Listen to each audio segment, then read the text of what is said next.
On se retrouve en ce lundi 20 juillet. Heureuse de vous retrouver au sein du centre Edmond Flegg après une période assez difficile. Donc, c'est un petit peu la reprise pour nous. Alors, nous vous avons informé par voie de réseaux sociaux, par newsletter, que ce soir, eh bien, nous faisions une conférence, plutôt, je dirais, un entretien avec Denis Charbit pour nous parler de la situation politique, économique et sanitaire en Israël. Mais avant, eh bien, je vais céder la parole au président du centre Edmond Flegg, Raymond Arouche, qui est présent ce soir parmi nous pour nous dire quelques mots. Bonsoir Raymond. Bonsoir Karine, bonsoir à tous, on va dire, on ne peut pas dire tous les téléspectateurs, on va dire tous les internautes surfant, sachant surfer, qui nous rejoignent.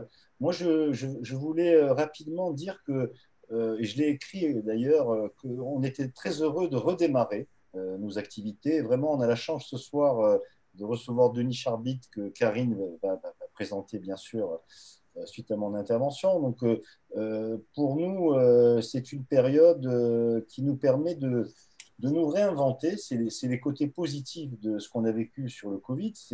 C'est que ça nous force, à cause de la distanciation sociale, à cause des mesures sanitaires, d'envisager la reprise de nos activités en présentiel plutôt en septembre, sous réserve des dispositions gouvernementales. Donc, vraiment, on est très heureux de vous dire que toute l'équipe du Centre Flegg est à pied d'œuvre, que nous travaillons sur notre programme de rentrée. Vous verrez, il y a une belle saison qui se profile, mais je ne veux pas dévoiler ça. On sera amené, Karine et moi-même, à vous la présenter en temps utile.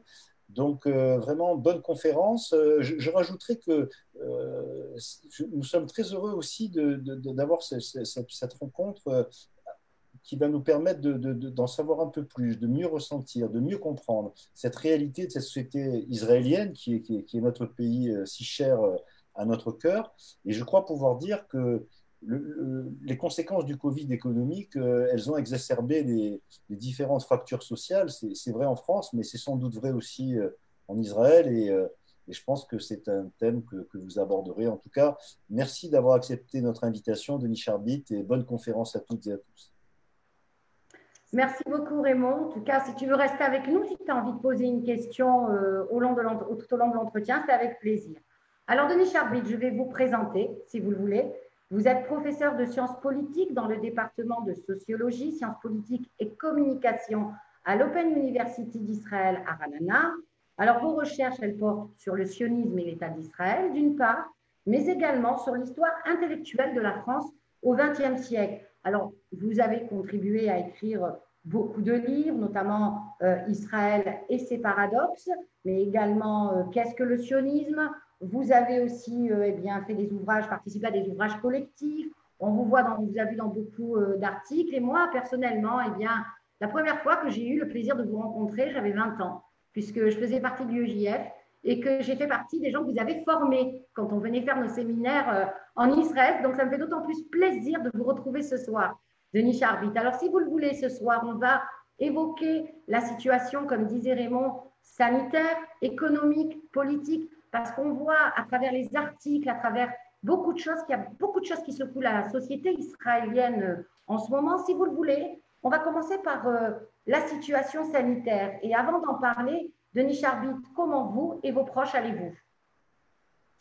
Mes proches vont bien, ils vont très bien. On n'a pas jusqu'à présent été contaminés par le virus. Je dirais que d'une manière générale, et en tout cas c'est vrai de la première période, de la première vague de ce coronavirus, moi je peux témoigner en tout cas que je ne connaissais personne.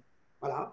Je ne connaissais personne qui avait été contaminé par le virus. Alors, c'est bien sûr, ça ne veut rien dire sur le plan statistique, mais comparé au fait qu'en France, où je dois avoir à peu près le même nombre d'amis, de collègues, de membres de ma famille, etc., là, pour le coup, concernant la France, eh bien, j'avais 6 à 7 collègues qui ont été contaminés. J'ai 2 parents d'amis très proches qui sont décédés du corona. Et donc, je disais, voilà, pour moi, la comparaison entre la France et Israël, je parle encore une fois de la première vague, c'est que, voilà, même si ça n'a pas de valeur statistique, je ne connaissais personne dans mon entourage, ni professionnel, etc. Ça, c'est pour la première vague. La première vague, c'est-à-dire, en gros, jusqu'à la fin du mois de mai, début du mois de juin. Et puis là, je dois dire que, voilà, pour ne citer qu'un chiffre, à l'université, vous avez cité mon rattachement universitaire, l'Open Université qui se trouve dans le siège social et l'administration et les profs ont leur bureau à Ranana. Eh bien, là, nous avons actuellement 10 personnes dans un ensemble de quelques milliers de personnes eh bien, qui ont contracté le virus. Alors, je ne connais pas leur nom parce qu'on respecte l'anonymat, mais c'est dire que voilà, ça tend à se rapprocher de plus en plus. Et puis, je dois dire, et on va parler du comportement des Israéliens, pourquoi ont-ils été si disciplinés la première fois, pourquoi ils apparaissent l'être un petit peu moins aujourd'hui. Alors, bien sûr que ce serait très facile et très tentant d'ailleurs de faire appel à des explications culturalistes, de dire, ah, ma foi, les Israéliens, religieux, pas religieux, gauche, droite, qu'importe, Ashkénaz, séfarades, les Arabes, les Juifs, etc., oh, ils sont en général indisciplinés et donc, voilà, ils font confiance, ils se fient, alors soit à l'armée, soit au pouvoir, soit à eux-mêmes, etc. Et donc, finalement, ils ne prennent pas au sérieux des consignes. Alors, bien sûr que cette explication culturaliste peut-être explique en partie peut-être ce qui se passe, mais je dirais qu'il me semble en tout cas que pour comprendre justement cette indiscipline-là, il faut bien comprendre qu'on n'a pas eu le sentiment, alors qu'on nous avait averti d'une catastrophe imminente, eh bien on est passé à travers.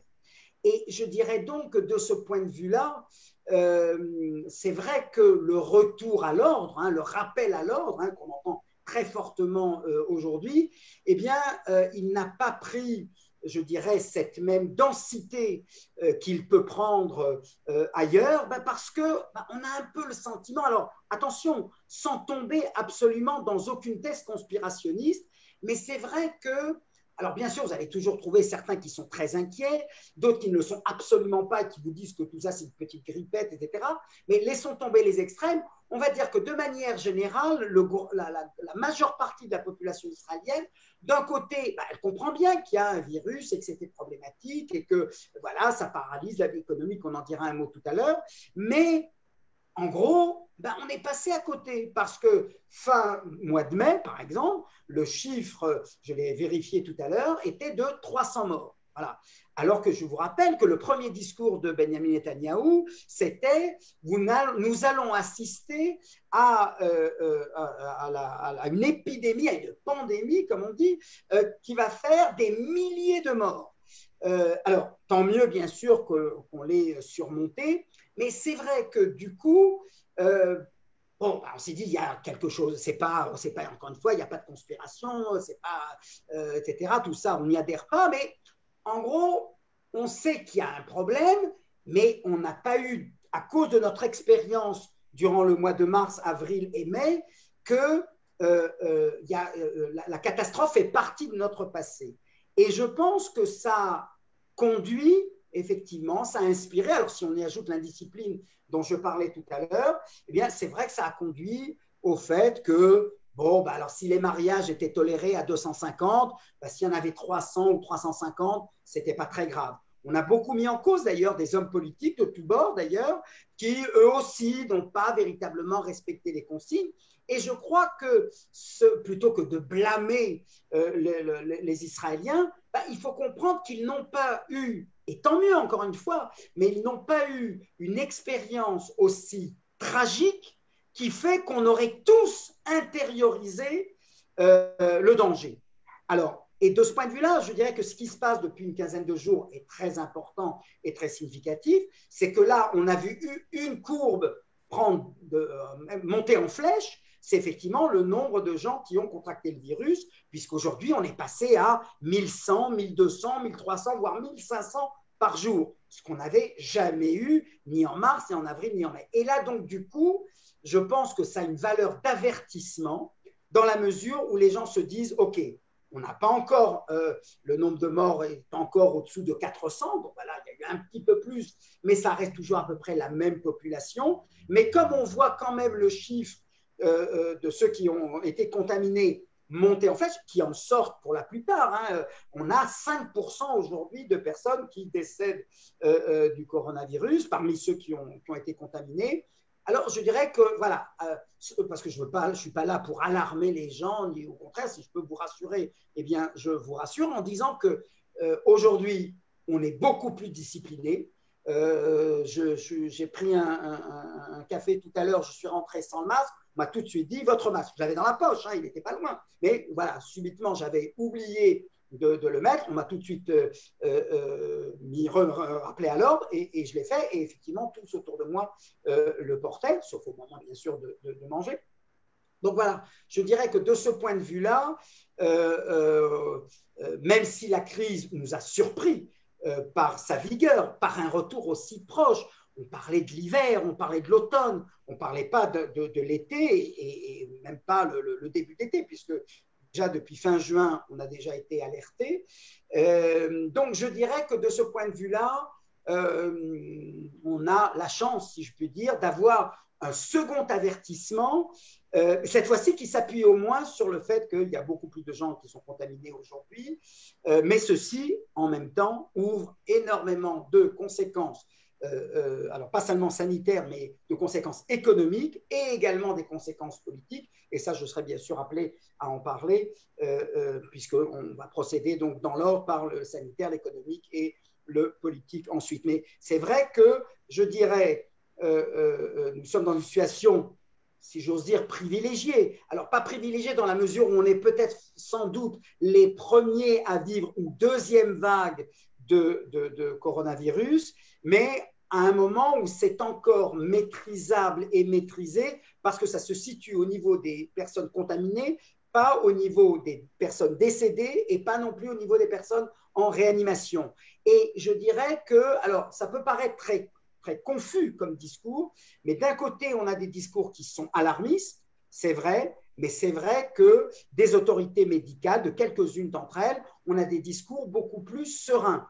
C'est-à-dire, alors ça veut dire quoi serein? Ça ne veut pas dire il n'y a rien, ne vous en faites pas, c'est une petite grippe, non, pas du tout. Ça veut dire tout simplement que parmi des autorités médicales, certaines nous disent attention, la situation, effectivement, est plus sérieuse qu'elle ne l'était, le retour est plus proche et prématuré, mais on reste encore, en termes de réanimation et en termes de décès, à un niveau tout à fait concevable, tout à fait supportable. Et ce qu'on nous dit, et c'est là où ça va générer tous les problèmes politiques que nous connaissons depuis quelques jours, depuis quelques semaines, c'est-à-dire que certains disent attention, la santé, c'est très important. L'économie est aussi quelque chose qui doit être pris en considération actuellement. Peut-être que plus tard, il faudra prendre des mesures plus drastiques encore, mais actuellement, ne nous précipitons pas. Voilà ce qu'on entend. Je ne dis pas qu'ils ont raison, ils n'ont pas raison, je ne suis pas un spécialiste, mais ce que je peux dire, c'est que le discours génère de la confusion, mais je dirais que c'est aussi ça l'avantage d'une société pluraliste, c'est-à-dire que dans un débat, même s'il porte sur la santé, eh bien, vous avez à vous faire votre propre idée à partir d'avis de spécialistes, certains qui montent la barre plus élevée en disant « attention, c'est sérieux, c'est grave, ça va revenir, etc. » et d'autres qui disent « bien sûr, c'est sérieux, mais on n'est pas obligé tout de suite de prendre les mesures économiques drastiques comme celles qui ont été prises au mois de mars, on peut attendre. » Voilà où se situe, vous voyez, le débat est entre le sanitaire et l'économie. Denis Charbit, pendant la gestion du coronavirus en France, le personnel soignant a beaucoup grogné. On s'est aperçu d'énormes, on les connaissait, mais là, il y a eu beaucoup de carences. Je m'aperçois en lisant certains articles qu'en Israël, les infirmiers, si je ne me trompe pas, ont déposé grève parce que suivant les chiffres de l'OCDE, il y aurait 5 infirmiers pour 1000 habitants. Juste à titre indicatif, c'est le double en France. Et déjà, il y a des problèmes. Et ils demandent justement la création de nouveaux postes. Et je crois qu'il y a aussi en parallèle beaucoup de manifestations à Tel Aviv, à Jérusalem, pour remettre en cause cette fameuse gestion du Covid. Alors, c'est vrai que nous vivons une période, et de ce point de vue-là, on a fixé la date, vous et moi, Karine, mais c'est vrai que de ce point de vue-là, on n'aurait pas pu choisir une meilleure date. Exactement, je sais bien, mais on n'aurait pas pu choisir une meilleure date parce que on ne l'a pas fait il y a une semaine ou deux et en quel cas on aurait été tout au début du phénomène. On n'est pas quand dans un mois où on verra bien les choses comme elles vont évoluer. On est vraiment dans un moment de convergence, comme vous l'avez très bien dit, de lutte convergente. C'est-à-dire qu'on a à la fois, alors je dirais, là on passe déjà un peu aux politiques, mais on reviendra peut-être sur le sanitaire. Oui, on est obligé d'interagir. De faire le point. Non, mais de toute façon, tout se mêle. Hein. Je veux dire, s'il y a plein de choses, je veux dire, ça, je dis, c'est ce qu'on enseigne toujours à nos étudiants. Sur le plan analytique, il faut distinguer. Il y a l'économique, il y a le sanitaire, il y a le politique, il y a le moral, etc. Ça, c'est comme ça qu'on procède pour analyser une situation, pour la décortiquer. Mais dans la vie, tout est mêlé, tout converge ensemble. Et c'est vrai que quand on voit ce qui se passe depuis une quinzaine de jours, 3 semaines à peine, on voit la convergence de plusieurs luttes alors, qui tendent à se rejoindre. Et j'insiste sur le mot tendre parce qu'elles n'ont pas encore fait la convergence. Pour prendre un exemple historique, quand il y a des mouvements sociaux, hein, ça c'est ce que nous apprennent les sociologues et les sociologues du politique, quand il y a des grèves, etc., elles existent, elles apparaissent dans plusieurs secteurs. Le mouvement social ne prend vraiment consistance que quand des secteurs différents considèrent qu'ils n'ont pas à faire leur grève tout seuls, mais qu'il faut que tout ça soit fédéré. Je dirais qu'actuellement, on n'en est pas encore là. C'est-à-dire que nous avons, alors maintenant je vais serrer les choses, nous avons d'un côté une protestation politique qui est, je dirais, qui a pris de l'ampleur, incontestablement, je vais dire en quoi ça a pris de l'ampleur, mais qui est, je dirais, le prolongement d'un malaise politique qui existe depuis le début de l'année 2019. Je vous rappelle, fin 2018, décembre 2018, Netanyahou dissout la Knesset. Les élections étaient prévues en novembre, elles ont lieu en avril. Et voilà qu'à l'issue du résultat, là on se dit, bon, anticiper, c'était déjà arrivé dans l'histoire politique d'Israël, voilà que les résultats ne permettent pas de dégager dans la conjoncture politique qui était celle de l'époque une majorité stable, claire, facile à dégager. Et voilà qu'on se retrouve dans un deuxième tour électoral, puis un troisième. Je ne vais pas faire maintenant l'histoire de cette année folle sur le plan politique de l'année 2019-2020. Et ceci quand en parallèle, Benjamin Netanyahou a ses problèmes de justice qui commencent à devenir publics. Ce n'est pas simplement des allégations, ce n'est pas simplement une inculpation, ce n'est pas simplement une mise en examen. Ça y est, on passe déjà à la phase de l'ouverture du procès. Et là, donc, vous avez, je résume, une protestation politique qui déjà, en gros, depuis 2019, dit Netanyahou, 10 ans, ça suffit, vous avez servi l'État comme vous l'avez pensé, comme vous l'avez conçu, l'Iran, les problèmes économiques, etc. Il est temps de céder la place. Et notamment parce que vous avez sur le dos des problèmes judiciaires et qu'il est bon qu'un Premier ministre démissionne dans ce contexte-là. Et je dirais que cette vague-là, qui n'a jamais été dominante, mais qui a existé depuis un an, c'est vrai qu'aujourd'hui, voilà, depuis 2-3 semaines, elle prend une ampleur plus significative, tout simplement parce que sociologiquement parlant, là où je vais peut-être vous surprendre d'ailleurs, Karine et les internautes, mais là où la moyenne d'âge de ces manifestants depuis un an se situait entre 50 et 70 ans, c'est-à-dire des gens qui sont à la retraite ou sur le point de l'être, ou en tout cas qui disposent d'un temps, je dirais, de loisir, si je puis dire, pour pouvoir manifester de manière régulière. Et bien voilà que depuis 2-3 semaines à peine, cette même cohorte, comme on dit en sociologie, c'est-à-dire cette génération-là, quinquagénaire et sexagénaire, eh bien, a été rejoint par des jeunes. Voilà. D'où d'ailleurs, entre parenthèses, on y reviendra peut-être, le caractère plus violent. Hein, les manifestations en Israël ont toujours été caractérisées par des phénomènes qui n'ont rien à voir avec ce qu'on connaît en France, pas de vandalisme, pas de vitrines brisées, pas de casseurs, tout ça on ne connaît pas. Et voilà que depuis 15 jours, oui, ça arrive. Pourquoi ? Parce que, effectivement, comment ?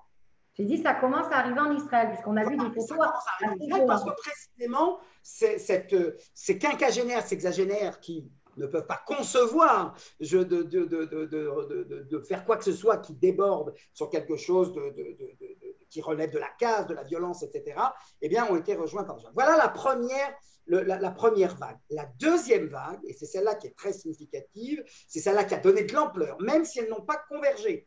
Parfois, on les a retrouvées ensemble, mais ça reste encore très sporadique. ce sont les secteurs, les membres des secteurs, des branches économiques qui ont été touchés par la crise et qui ne s'en sont pas relevés. Et là, il faut dire peut-être un mot là-dessus, puisqu'on passe à l'économique. Il faut bien comprendre, la crise n'a pas affecté de la même manière les personnes, les ménages. Voilà, les ménages ne sont pas, il y a des inégalités face à la crise, pour une raison très simple, c'est que toute la fonction publique, les professeurs des écoles, dans mon cas personnel, professeur à l'université, etc., on s'est tous reconvertis, on a utilisé le Zoom. Moi, tous mes cours au deuxième semestre, je les ai donnés en Zoom, j'en ai pas donné un seul, ou peut-être un peu en juin, mais c'est tout. Et la plupart d'entre eux étaient en Zoom, et donc j'ai été payé régulièrement, je n'ai pas été affecté. Allez, j'ai peut-être fait 1 ou 2 conférences de moins ou 3 parce qu'il y a moins de groupes politiques de France ou d'ailleurs qui viennent pour me demander de faire un exposé sur la situation politique, mais en gros, je n'ai pas été affecté. Et comme ça, vous avez des secteurs dans l'industrie, dans l'économie qui ne l'ont pas été. Mais en revanche, les médecins, etc., les infirmières, mais en revanche, vous avez des secteurs. Et là, toute classe sociale confondue. Quand on prend par exemple, je donnerai 2 exemples les plus significatifs, le tourisme et la culture. Quand je dis la culture au sens large du terme, les loisirs, appelons ça les loisirs. Les loisirs, ça peut être la salle de sport, pour faire du culturisme, pour faire du bien-être, etc. Mais la culture en général. Eh bien, là, vous avez 2 secteurs qui ont été confinés, bien sûr, comme nous, à partir du mois de mars. Mais même quand on a procédé à la réouverture, à la reprise de la vie économique, ils n'ont pas été, ou à peine, les restaurants également sont concernés. Mais également, il faut bien comprendre, quand je dis le tourisme, imaginez tous les secteurs qui sont touchés. Les chauffeurs de taxi, ils n'ont plus de touristes à emmener d'un endroit à un autre. Ils n'ont que leur clientèle israélienne. Donc, et quand je dis toute classe sociale confondue, c'est-à-dire c'est aussi bien de la star qui se fait payer, je ne sais pas moi, 30 000 € par soirée, que, je ne sais pas moi, du preneur de son qui va toucher, je ne sais pas moi, 300 ou 400 ou 500 € parce qu'il aura fait son boulot, etc. Donc, c'est toute classe ici confondue, mais dans certains secteurs. Et là, et la base sociologique, et c'est là où ça prend, comment dire, ce n'était pas difficile pour les pouvoirs publics et pour le gouvernement que de dédaigner cette première classe de manifestants, c'est-à-dire les opposants à Netanyahou, indépendamment de la crise du coronavirus. Là, c'est principalement le secteur des indépendants. Or, ce secteur des indépendants, eh bien, sont encore une fois des artisans dans le domaine qui ont leur boutique, qui ont leur salle de sport, qui ont leur restaurant, etc. Et là, il faut bien comprendre, électoralement parlant, c'est la classe. Une grande partie d'entre eux votent pour Netanyahou, votent Likoud. C'est grâce au Likoud, si je puis dire, qu'ils sont devenus des piliers des classes moyennes. Vous savez, on ne va pas faire de sociologie électorale, mais les classes moyennes, quand les classes moyennes vont mal, le pouvoir va mal. Parce que ce sont eux, je dirais en termes de sociologie politique, ce sont eux qui votent tous les 4 ans, mais une fois qu'on a voté, c'est terminé, on ne s'occupe pas de politique. On s'occupe de son restaurant, on s'occupe d'aller en vacances, on s'occupe de ses enfants, de l'école, ça on assiste, on veut savoir ce qui se passe. La politique, on laisse ça aux politiques. Mais quand cette classe moyenne qui vote Likoud se sent directement frappée par les mesures économiques, alors à la fois à cause du confinement qui a été maintenu pour eux, ou alors parce qu'ils n'ont pas obtenu les compensations nécessaires. Les indemnités financières nécessaires comme ça a été fait en France, qui leur auraient permis de tenir bon. Donc, ils ont été obligés de renvoyer leur personnel. Eux-mêmes ont vu leurs revenus s'effondrer, parfois de 2/3. C'est pas peu. Et donc, résultat, vous avez là une deuxième tendance de manifestation, les classes moyennes, qui incontestablement est un avertissement pour Netanyahou parce que c'est les bastions électoraux les plus forts.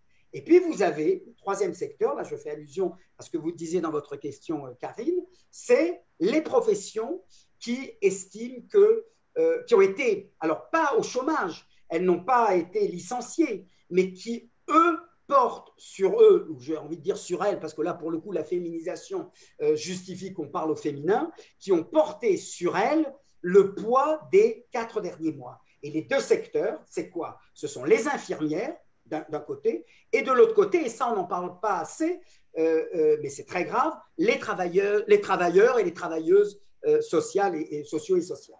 c'est-à-dire celles qui ont la gestion des personnes qui sont pauvres, des personnes qui ont des problèmes d'infirmité, etc., qui nécessitent leur intervention. Et ces deux secteurs-là, qu'on a mis, Karine, comme en France, qu'on a mis au pinacle pendant cette période-là. On n'a pas cessé de dire, alors surtout bien sûr les soignants, comme en France, ça a été ceux-là qu'on a mis en tête, mais on n'a pas négligé parce qu'il y a eu beaucoup de cas, enfin beaucoup plus que d'habitude, il y a eu beaucoup de cas de femmes assassinées par leur mari. Donc, ça veut dire que là, il y a intervention de travailleuses sociales pour essayer de s'occuper des enfants, qu'est-ce qu'on en fait, etc., etc.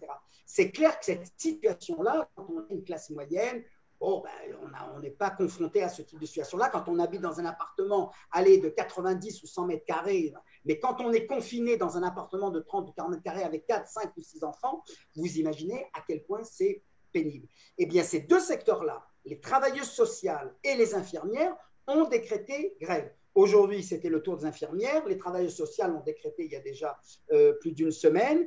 Et là, avec un soutien général du public.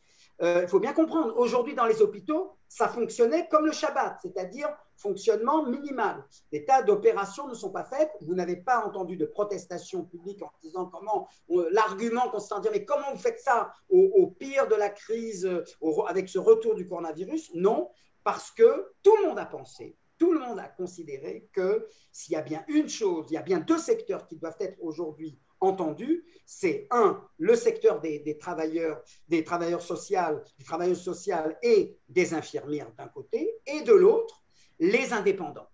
Et là maintenant j'en viens aux politiques, après avoir abordé les... Juste avant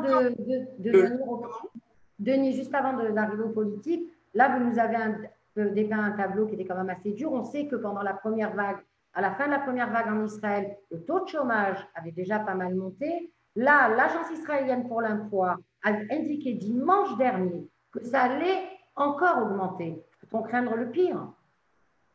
Bien sûr, parce que la couverture, c'est là où il faut bien comprendre.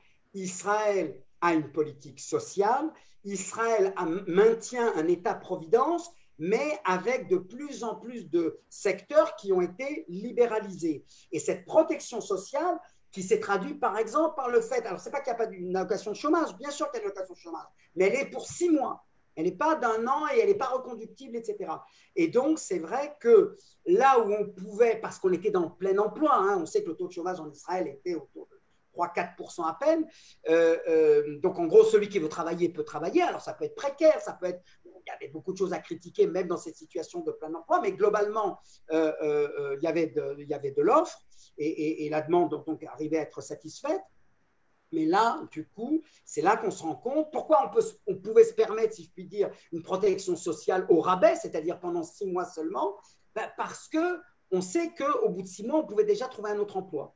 Alors, peut-être pas le même, peut-être pas le même salaire, qu'importe, mais globalement, on pouvait se permettre. Mais c'est là où la protection sociale, dans une situation de crise, subitement révèle les défauts les défauts des qualités du système, c'est que dans une situation où le chômage est important, subitement, les aides au chômage apparaissent dérisoires.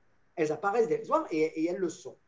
Il ne faut pas oublier, depuis Israël est né comme un pays, alors sans rentrer dans ni socialisme, ni collectivisme, ni les kibboutz, sans faire dans l'idylle, mais avec une très forte préoccupation sociale. Il faut intégrer tout le monde dans le monde du travail.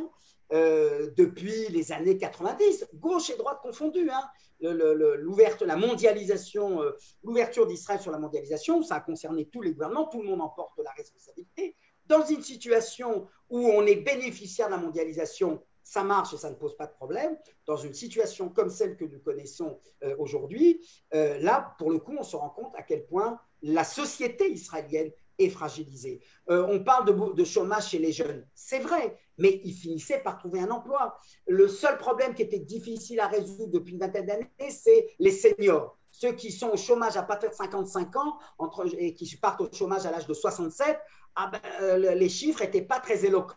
Bon, il y avait ici un problème. Mais là, tout le monde est touché. Et tout le monde, encore une fois, ces secteurs-là sont touchés. Et j'en reviens à cette protestation. Donc, celle qui a ébranlé le plus, bien sûr, ce n'est pas la protestation politique, celle-là, elle existait déjà depuis un an. Ce n'est même pas les infirmières et les travailleuses sociales, même si sur le plan de le plan de l'opinion publique, tout le monde y est favorable, c'est effectivement les manifestations des indépendants.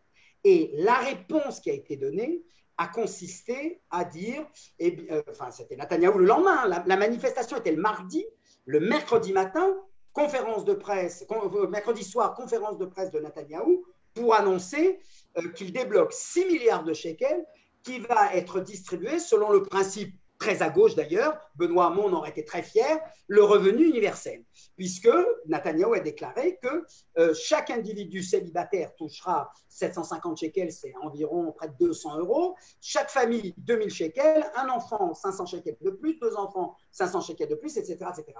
Alors, revenu universel, c'est formidable parce que sur le plan bureaucratique, tout le monde va retrouver dans son compte en banque cette somme-là, si ce n'est que, et là, ça a heurté violemment une grande partie de l'opinion publique qui n'a rien contre les aides universelles. Je sais pas moi, les allocations familiales, ça touche tout le monde, la retraite, ça touche tout le monde, le congé maternité, ça touche tout le monde, si on a des enfants bien sûr, mais donc on n'a rien contre une mesure universelle, mais dans une situation où tout le monde ressent une culpabilité s'il n'est pas touché, je veux dire des gens comme moi qui disent mais pourquoi je dois toucher cette somme-là alors que mon salaire n'a pas été touché ou à peine, tout le monde sent bien qu'il y a quelque chose qui ne va pas. Et du coup, ça a suscité une sorte de désarroi de l'opinion qui, au lieu d'applaudir un geste généreux, en apparence, donner à chaque individu la même somme, ça paraît très généreux, mais dans un contexte où on a la moitié de la population qui est touchée et une autre moitié qui ne l'est absolument pas, on dit il y a quelque chose qui ne va pas. Et ça a créé quoi? Ça a créé quelque chose de tout à fait neuf. C'est pour ça que je dis que la date qu'on a retenue est extrêmement bien, converge bien avec la situation, parce que je dirais que pour la première fois, si je puis dire, et quoi qu'on pense de Benjamin Netanyahou, donc personne n'a jamais contesté la magie du verbe, la capacité rhétorique. Et là, pour la première fois, je dirais que ça a fait un grand flop. C'est-à-dire que là où ça faisait quelques semaines qu'il n'apparaissait plus en conférence de presse spontanée, il annonce, donc le lendemain de la manif, on dit « Ah, Netanyahou, comme tout chef de gouvernement dans un pays démocratique, il est à l'écoute de l'opinion, il voit que l'opinion est secouée, elle est troublée, il dit il faut faire quelque chose. On annonce une conférence de presse, et ça pour annoncer une mesure qui bien sûr bureaucratiquement est facile à exécuter, mais d'un autre côté, elle heurte le sentiment d'équité des Israéliens qui disent non, dans la situation actuelle, ceux qui n'ont pas été affectés par la crise doivent toucher 0 shekel. Et ceux qui l'ont été dans le secteur de la culture, du tourisme, de l'hôtellerie, des aéroports, etc., eux, au contraire, doivent obtenir le double, le triple. On doit leur faire des prêts à 0%, que sais-je encore, mais on n'annonce pas une politique de cet ordre-là. Et c'est là que, à la crise économique s'ajoute une crise politique. On va en parler, Denis, de la crise politique. On va parler de la crise politique. Denis, il nous reste 25 minutes et on a quand même un gros bloc avec la politique parce qu'au milieu de tout ça, il y a eu au mois de mai, je crois, ce fameux gouvernement d'union nationale, alors avec 36 ministres, je crois, c'est-à-dire un nombre de ministres du jamais vu en Israël, une élection qu'on a dû refaire, je crois, 3 ou 5 fois, je ne sais même plus. 3 fois. 3 fois, voilà, c'est ça. Benjamin Netanyahou qui devrait, je crois, siéger jusqu'en novembre, ou je ne sais pas si c'est encore d'actualité, et Benny Gantz devrait reprendre sa place. Et au milieu de tout ça, ce fameux projet d'annexion. Voilà. Alors, je crois que pour bien l'expliquer, il faut être très bien de mettre ces éléments-là en place, pour bien expliquer ce sentiment de désarroi. Et je veux bien comprendre, le désarroi n'est pas uniquement le fait de ceux qui n'aimaient pas Netanyahou. On va dire, allez, cela c'était acquis. Si ce n'est que… Ça devient général. Comment ? Ça devient général. Et ce qui est, si vous voulez, même ceux qui étaient opposés à Netanyahou, dans les conversations du vendredi soir, comme on dit ici, si vous voulez, le café du commerce, tout le monde disait « Ah, on n'aime pas Netanyahou, mais il a bien géré la crise ». Tout le monde reconnaissait que la manière dont il l'a géré au mois de mars, avril, mai, lui-même s'en enorgueillissait. On a été les premiers à fermer les frontières. On a été les premiers à prendre des mesures de confinement. Combien d'amis ou de membres de la famille on se racontait mutuellement. Moi, la lecture de la Megillah d'Esther, on était à la synagogue dehors, ça ne se faisait plus déjà dedans. Alors que j'ai bien compris qu'à Paris, et sans doute peut-être aussi à Marseille, la lecture s'est faite à l'intérieur de la synagogue. Donc on a eu une mesure d'avance, et ça, même si on n'aimait pas Netanyahou, on le portait au crédit de Netanyahou en disant là, eh ben, il a la baraka, comme on l'a souvent dit, il a la baraka, il a su bien gérer, tant mieux, etc. Et qu'est-ce qui s'est passé? Et là, je reviens fin mai, début juin. On annonce des mesures de déconfinement progressives. Il ne faut pas croire, contrairement à ce qu'on annonce, regardez les journaux, on n'a pas dit du jour au lendemain, on ouvre tout. On y est allé progressivement en disant « Ah, maintenant que la situation de la santé est maîtrisée, on va pouvoir maintenant assurer une reprise économique progressive. » Les écoles, en commençant par les jardins d'enfants, parce que quand vous avez des enfants qui ont 10 ou 12 ans, ils peuvent rester à la maison, leurs parents peuvent aller travailler. Mais en revanche, s'ils ont 3 ans, 4 ans, 5 ans, 6 ans, là, effectivement, si vous n'avez pas le père, la mère, le beau-père, la belle-mère, là, il y a un vrai problème. Eh bien, ce qui s'est passé, c'est qu'on a connu ce tournant politique que vous avez mentionné tout à l'heure, c'est-à-dire la formation d'un gouvernement de crise. Alors, qui a suscité beaucoup de problèmes au centre et à gauche, parce que Benny Gantz rompait son alliance avec ses partenaires pour aller apporter à Netanyahou une aide in extremis, en lui apportant la moitié des suffrages qu'il avait obtenus en mars 2020. Et on a dit, ben voilà. Et là, exactement comme vous l'avez décrit, les premiers couacs ont commencé. Le premier, incontestablement, c'est le nombre des ministres. Ça, c'est une couleuvre qui n'est pas passée. Les gens ont dit, c'est pas possible que dans une période de confinement, de crise économique, de nécessité de reprise économique, il n'est pas concevable que l'argent public, qui a déjà financé, vous l'avez dit vous-même, 3 campagnes électorales, permette maintenant de financer 36 ministres. 36 ministres, 36 directeurs de ministères, etc. Mais ça, et encore, j'ai presque envie de dire, si encore ce n'était que cela, mais c'est plus que ça. C'est d'abord les postes qu'on a inventés. Vous n'avez pas idée, Karine et les internautes qui nous écoutent, vous n'avez pas idée des ministères qui ont été créés à cet effet. Parce qu'il ne suffit pas de nommer 36 ministres, il faut leur donner des portefeuilles. Alors, par exemple, il n'y a jamais eu de ministre des universités en Israël. Les universités, c'était l'éducation nationale. Alors, comme on a 36 ministres, on va créer un ministère des universités. Il y a 7 universités en Israël, il faut bien comprendre, ce n'est pas immense. OK. On a créé un ministère des ressources en eau. Un ministère des ressources en eau. Qu'est-ce que ça veut dire? Ça n'a aucun sens. On avait la culture et l'éducation ensemble, on les a séparés. Et je vous laisse le meilleur pour la fin, on a créé un ministère du progrès et du renforcement communautaire. Jusqu'à ce jour, et je suis professeur de sciences politiques, je ne sais pas à quoi sert ce ministère du progrès et du renforcement communautaire. Et c'était tellement drôle que certains ont dit « oulala, c'est trop difficile d'être ministre du progrès et du renforcement communautaire, il faudrait faire 2 ministères, un pour le progrès communautaire et un second pour le renforcement communautaire ». Jusqu'au jour d'aujourd'hui, on n'a pas compris ce que ça voulait dire. Ça a fait la risée. Les émissions satiriques n'ont jamais été aussi populaires qu'au moment de la formation de ce gouvernement à cause de cette pléthore. Et une phrase encore pour dire on pense qu'à l'argent. Ce n'est pas seulement un problème d'argent. Vous savez, quand on fait une loi, ensuite, il faut établir les modalités de cette loi.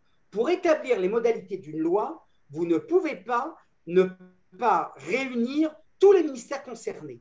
Okay, la justice a son mot à dire, la sécurité a son mot à dire, la santé a son mot à dire. Il faut décider des modalités de l'application d'une loi, quand vous avez 36 militaires et que vous allez vous retrouver pour une décision avoir 10, 15, 20 représentants, vous imaginez la congestion bureaucratique que ça pose. Je ferme la parenthèse. Ça, c'était le premier couac. Le deuxième, et ça, je veux dire, aujourd'hui, je pense que Netanyahou s'en mord les doigts.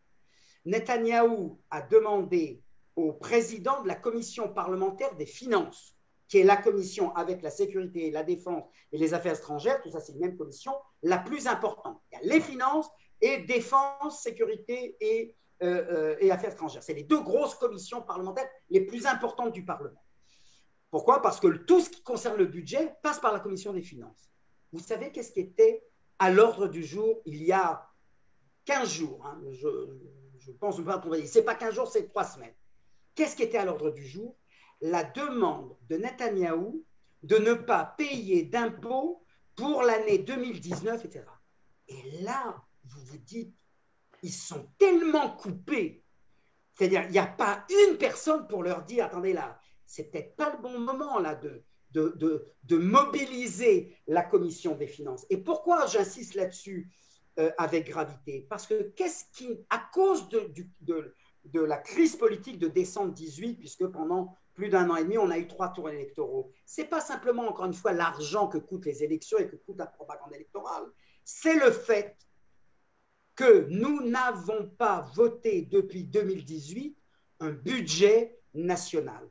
Quand la Knesset ne vote pas le budget, qu'est-ce qui se passe? On prend le budget de l'année précédente et on le divise en 12. C'est-à-dire que vous ne pouvez pas avoir de programme de développement, vous êtes obligé de reproduire la même chose que l'année précédente. Et quand le gouvernement a été formé, au mois de mai, vous l'avez dit vous-même, quand il a été formé, tout le monde disait, de gauche à droite, religieux, non religieux, tout le monde, la raison principale pour laquelle ce gouvernement, quoi qu'on en pense, même avec ses 36 ministères, même avec la demande de Netanyahou d'une réduction d'impôts, etc., la raison principale pour laquelle il est impératif d'avoir un gouvernement, c'est qu'ils doivent voter dans l'urgence un budget. Eh bien, nous sommes au mois de juillet, et bien, il n'y a toujours pas de budget qui a été voté. Et pourquoi? Parce qu'il y a une discussion entre une partie du gouvernement et l'autre en disant est-ce qu'il faut un budget pour 1 an ou un budget pour 2 ans? Le problème, c'est que le vrai débat n'est plus entre 1 an et 2 ans. C'est entre 4 mois jusqu'à décembre 2018, parce que le temps de le voter, ça va être août et septembre, ou bien jusqu'à la fin décembre 2021. Voilà où on est le débat, et nous n'avons pas toujours de budget. Et là, ça pose quel problème? Je donne un exemple, les yeshivot. Les yeshivot, c'est beaucoup de monde en Israël. Eh bien, au mois de septembre, elles n'ont plus rien. Ça y est, tout a été épuisé. Donc, ça crée un sentiment de « mais qu'est-ce qui se passe là-haut » Ce sentiment qu'on a toujours, et vous l'avez vécu avec les Gilets jaunes, à tort ou à raison, ils sont coupés du peuple, les élites n'entendent plus, la classe politique n'entend pas ce qui se passe en bas. Et quand je dis en bas, ce n'est pas simplement les couches populaires, c'est, je vous le rappelle, les indépendants, les gens du secteur du tourisme. Ça peut être des propriétaires de grandes chaînes d'hôtels, donc ce n'est pas forcément les plus pauvres, mais qui disent, mais qu'est-ce qu'ils font? On a souhaité ce gouvernement pour qu'un budget soit voté immédiatement et il ne l'est toujours pas.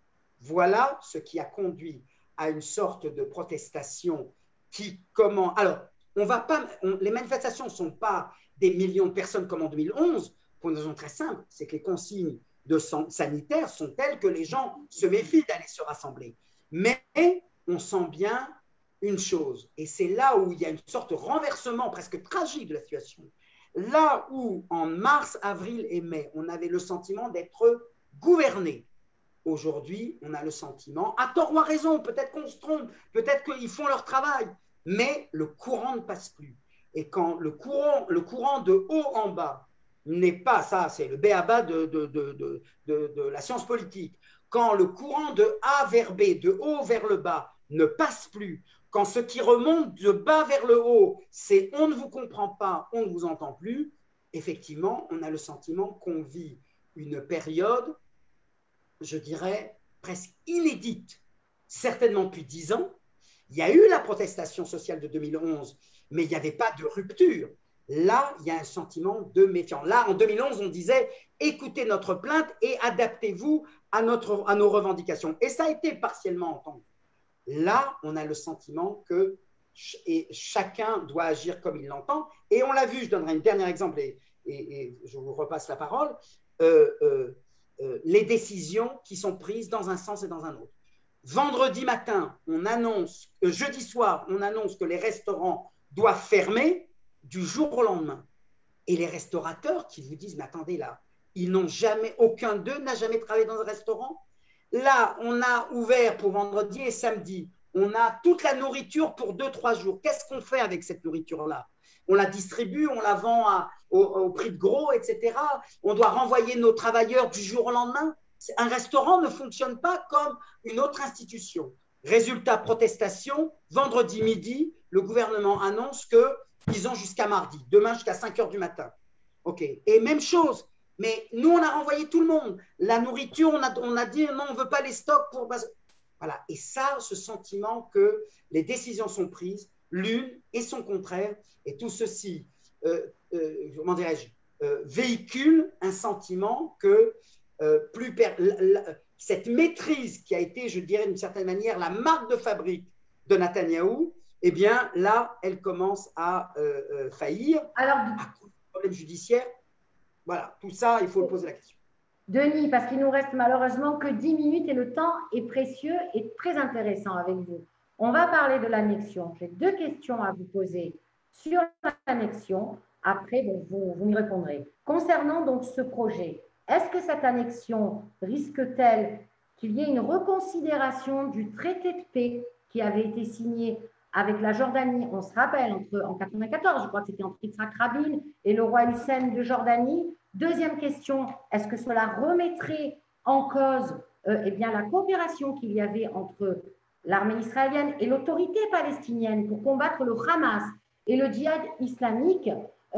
On se pose plein de questions sur cette annexion. Des gens sont pour, d'autres sont contre. En France, une 50aine d'intellectuels, dont Bernard-Henri Lévy, Alain Finkielkraut, sont contre ce projet.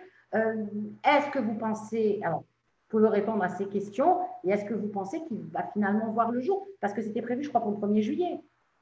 Exactement. Alors, vous voyez, on a là également, j'aurais pu apporter ce point-là, mais votre question me permet d'y répondre. On a annoncé ce 1er juillet depuis le début. C'est-à-dire, Netanyahou a dit, le 1er juillet, je ferai une déclaration. Et vous voyez, donc dans un temps où on pensait qu'on pouvait vaquer à tous les problèmes, comme si le coronavirus finalement était dépassé. Alors d'abord, cette question du 1er juillet, ça a été par excellence le non-événement. On attendait une déclaration de Netanyahou sur d'abord l'ampleur de cette annexion. On annexe les implantations, on annexe la vallée du Jourdain, on annexe la zone C. On n'avait aucune idée. On attendait le 1er juillet pour le savoir. Le 1er juillet, il n'y a pas eu de déclaration qui a été faite. Et ça a été une sorte de fiasco. Alors, bien entendu qu'aujourd'hui, vous n'imaginez pas une seconde Netanyahou se préoccuper de cette situation-là, parce qu'aujourd'hui, la priorité des Israéliens, ce n'est pas l'annexion, ce n'est pas le traité de paix d'ailleurs avec les Palestiniens non plus, c'est d'abord et avant tout la gestion de la crise économique et sanitaire. Mais ce que ce non-événement, parce qu'il faut bien comprendre que ça a été un non-événement, on attendait une déclaration et rien n'est venu. Eh bien, ce que ce non-événement nous a permis de mesurer, c'est à quel point, j'ai envie de dire, on s'est presque tous gargarisés d'une campagne électorale qui a duré près d'1 an et demi. Et vous savez, une campagne électorale, par définition, on a tendance à hyperboliser tout ce qui se fait. Okay? Et pendant 1 an et demi, qu'est-ce qu'ont entendu les Israéliens? Qu'on est les plus forts, qu'on peut tout faire, que les Palestiniens sont divisés, que le monde arabe est à nos portes pour coopérer avec nous, que l'Europe ne vaut plus rien, elle est laminée, que Trump est notre allié indéfectible et qu'il le sera quoi qu'on décide, etc. Il y a une sorte, je dirais, enfin, ce que nous a appris ce non-événement du 1er juillet, c'est que la puissance d'Israël, qu'on ne peut pas remettre en cause, mais ce n'est pas une hyperpuissance. Et je dirais qu'on s'est rendu compte des limites de, comment dirais-je, de la réussite d'Israël. C'est-à-dire que, par exemple, on a compris que stratégiquement parlant, l'armée, par exemple, elle a boudé. Elle a dit, attendez, nous, dans la situation actuelle, nous maîtrisons militairement toute la région. L'annexion ne peut que compliquer notre situation. Certains ont dit, sur le plan stratégique, l'Iran reste encore une menace. En mettant l'annexion en avant, on détourne l'attention du vrai problème qui est celui de l'Iran. Donc là aussi, on y perd. Troisièmement, toute l'attitude israélienne depuis 10 ans et notamment depuis l'échec de la mission de Kerry en 2014, c'était de dire quoi? Ceux qui refusent la négociation sont les Palestiniens. C'est eux qui portent la responsabilité du fait qu'il n'y a pas de processus de paix entre Israël et les Palestiniens parce qu'ils mettent des conditions. En déclarant ce projet d'annexion, Israël apparaissait du coup comme ceux qui ne veulent plus de la négociation. Parce qu'il ne faut pas croire qu'avec ce plan d'annexion, on allait inciter les Palestiniens à revenir à la table des négociations. Et puis, vous l'avez dit, la coopération était mise en danger. Alors, peut-être que ça n'aurait pas eu lieu, mais peut-être que ça aurait été le cas. Et même, pour finir, l'aile droite du Likoud et du soutien et de la droite israélienne, ceux qui habitent dans les implantations, eux-mêmes y étaient opposés. Pourquoi? Parce qu'ils disaient cette annexion nous oblige à reconnaître un État palestinien. Nous sommes des durs, des ultras. Il n'est pas question d'accepter un État palestinien. Et s'il faut renoncer à l'annexion, renonçons à l'annexion. Et donc, on s'est retrouvé dans une situation où, finalement, même Trump n'a pas donné le feu vert à Israël. Et une fois qu'il n'a pas donné le feu vert, eh bien, le mercredi 1er juillet, il ne s'est rien passé puisque Netanyahou ne l'obtenait pas. Et là, globalement, dans la situation économique qu'on a décrite et sanitaire que j'ai décrite tout à l'heure, il n'y a aucune chance pour que ce projet d'annexion soit mis en avant. Et je dirais que le sort de ce projet, c'est le 4 novembre 2020, c'est-à-dire les élections américaines. Si c'est Trump, il y a des chances que dans les 4 années qui suivent, ils reviennent dans une conjoncture particulière en avant. Si c'est Joe Biden, c'est terminé du plan Trump, c'est terminé du projet d'annexion. Donc, on a mesuré, si vous voulez, les limites. Avant de se quitter, Denis, parce qu'il est déjà 19h56, Raymond Harouche, qui est notre président, avait envie de vous poser la question finale. Je te cède la parole, Raymond. Oui, cher Denis Charbit, merci pour ces éclairages. Le portrait que vous dressez, il est quand même assez inquiétant. Et j'aimerais qu'on finisse par quand même que vous nous donniez les raisons d'avoir confiance en l'avenir. Donc, si vous pouvez faire cet exercice de fin, c'est-à-dire, est-ce qu'on trouve ces raisons dans la tradition juive? Est-ce qu'on trouve ces raisons dans l'histoire d'Israël? Est-ce qu'il y a une façon qui nous est propre, enfin, qui est propre aux Israéliens, de résoudre ce type de crise? Et donnez-nous un peu d'espoir quand même. Alors, je vais vous donner un peu d'espoir. Tout d'abord, je dirais qu'une décision qui était attendue depuis longtemps a été prise, et elle a été prise hier. Depuis des semaines, l'opinion publique, la presse demandait, réclamait la nomination par le gouvernement d'un directeur de projet, un monsieur crise qui s'en occuperait en disant Netanyahou ne peut pas tout faire. Or, Netanyahou voulait tout contrôler. Il a cédé, ça a pris du temps, peut-être trop de temps, mais en tout cas, aujourd'hui, l'ancien directeur du ministère de la Santé publique, l'ancien directeur de l'hôpital Ichilov de Tel Aviv, qui a été celui qui a assuré, je dirais médiatiquement, l'explication au public israélien de cette crise du coronavirus, a été nommé hier chef de la gestion de la crise du coronavirus. Donc ça, c'est une bonne chose. Je voudrais dire autre chose. Et ça, je pense que c'est une note importante. On a beaucoup parlé ces derniers temps d'une crise de la démocratie israélienne. Je dirais que même dans un temps comme le nôtre, eh bien, je dirais que se manifeste la vitalité de cette démocratie israélienne et je serais vraiment le premier à en faire l'éloge. Quand on a quand on a une présidente de la commission du Corona parlementaire qui est du Likoud et qui dit nous sommes le Parlement et notre devoir est de contrôler et d'exercer notre contrôle sur les mesures que le gouvernement veut nous voir décider. Elle joue son rôle de parlementaire. Et je dirais, même quand on voit ces manifestations, alors sauf bien sûr la violence que je réprouve totalement, je dirais qu'il y a dans une situation pareille, effectivement, je dirais le peuple juif dans dans sa créativité et dans sa capacité de poser des questions et de dire, alors le roi est nu, ou en tout cas d'avertir l'opinion.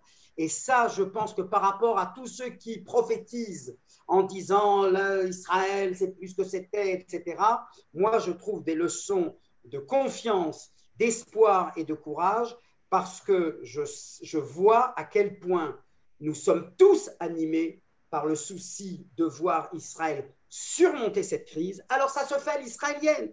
Ça se gueule dessus, ça s'engueule, ça peut être parfois violent, etc. Mais ça la montre que dans tous les secteurs de la population, y compris les orthodoxes dont je n'ai pas parlé, qui aussi ont manifesté parce qu'ils se sentent victimes d'une sorte d'ostracisme, etc., eh bien, je me dis, voilà, dans tous les secteurs, y compris le secteur orthodoxe, y compris les classes moyennes, je le rappelais tout à l'heure, qui ont vocation de ne pas faire de politique. Elles veulent gérer leurs... Eh bien, dans ces moments-là, eh bien, nous répondons à l'appel. Alors, ça se fait dans la cacophonie. Les gens préféraient plus d'harmonie. C'est vrai, ce n'est pas le cas. C'est à l'israélienne. Mais moi, je trouve que nous donnons tous les jours, nous donnons à tous une vraie leçon de civisme. Donc, et en ce sens, je ne désespère pas d'Israël et je suis même confiant pour son avenir. Donc, un espoir, comme nous tous, de se réinventer un peu à l'aune de... Exactement, tout à fait. À la faveur d'une crise, si ce n'est pas en temps de crise, Raymond, que les gens se réinventent, alors quand? Merci. Denis Charbit, juste avant de se quitter, une belle note aussi qui montre la vivacité de la démocratie israélienne. Pnina Tamaroshata, première juive éthiopienne, a intégré le gouvernement d'Israël en tant que ministre de l'immigration, jeune femme qui avait fui l'Éthiopie à l'âge de 3 ans, je crois, sans mère, qui était arrivée dans un état assez critique en Israël et qui arrive à accéder au ministère de l'immigration. Tout à fait. Et des nouvelles comme celle-là, il y en a beaucoup. Il y a une mobilité et un dynamisme qui n'a pas changé, quoi qu'on en pense. Et ça, c'est important de le souligner.